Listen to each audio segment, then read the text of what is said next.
I'm gonna tell you right now, if you are a man with balls and everything that comes with it, and you record yourself crying just to post it on social media, you are not a man in my book. You are a bitch. Stop the toxic masculinity. Psh, Susan. Psh, Karen, shut up. Shut up, I don't want to hear it. There is a difference between crying on the edge of your bed at 3 a.m. after Lee Zhang from Peking just absolutely obliterated your village in Clash of Clans, and crying just for attention. Crying just so other people can ask you, oh my god, what happened, boo? Do men even cry? Hell yeah, we cry. When we had to do math homework with dad. What's 9 plus 10? 21. Crying was absolutely inevitable. When we find out that our beloved planet Earth is gonna get pulverized by the sun in 4 billion years, we cried. When the very first love we had left us for the guy who was faster than us, we cried. Yeah, that's a classic one. Or how about, men frequently find themselves deeply affected when they realize they may never experience unconditional love. Instead, they often feel pressured by societal norms. Men's worth is tied to what they can offer, leading to a heavy burden of expectations.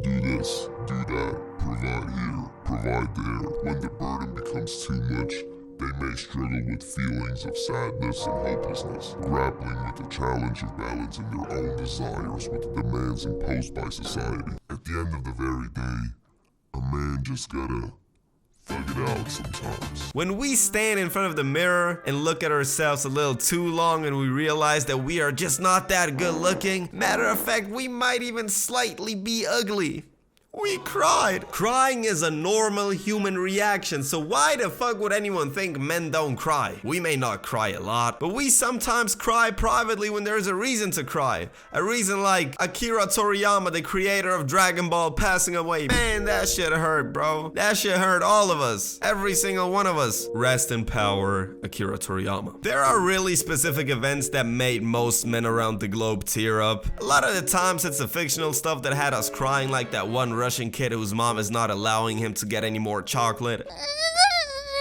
People who can relate will relate. When Uncle Iroh was singing a song for his deceased son who passed away during the war, shit, not only was Iroh crying, I was as well, and you were as well. When Jiraiya Sensei got absolutely obliterated and tag teamed by Pain, we cried. When Ace died in Luffy's arms, we cried. When we found out about Itachi's backstory, man, we cried. When we saw Eren's mother die, we cried. When Gary went missing and that one song started playing, man, damn, we cried, bro. When Lightning McQueen crashed, we cried, bro. When Shepard shot Ghost right in front of our eyes, we cried.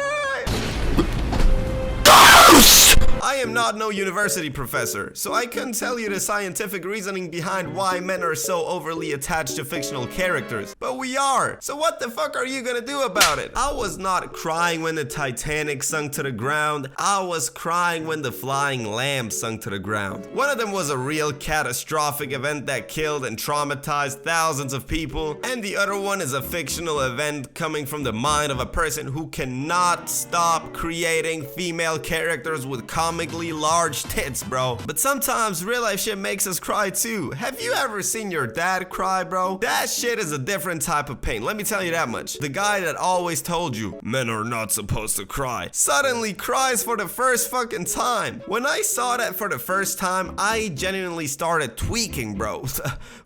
What the fuck is happening, bro? You have the ability to cry, motherfucker? What? The person I was looking up to is suddenly crumbling? Man, when something happens to the person you look up to, shit gets diabolic. Remember when Kobe died? That day felt so fucking weird. I cannot even imagine the amount of tears that were shed on that day. Athletes are so important to us. We would rather watch Kobe Bryant best dribbling moves compilation or best Ronaldo long shot goals compilation instead of actually going to therapy. Every time a big athlete dies or retires, we are on the verge of crying. I am so scared of the day when LeBron retires, when Messi retires, when Ronaldo retires. These people are my fucking childhood heroes, bro. I cannot imagine them not doing what they do. Cause ever since I gained consciousness, they did what they did. And don't even get me started about shit like the red ring of death or the red PS2 boot up screen. Who the fuck was responsible for this shit? Not only did you make 1 million kids cry,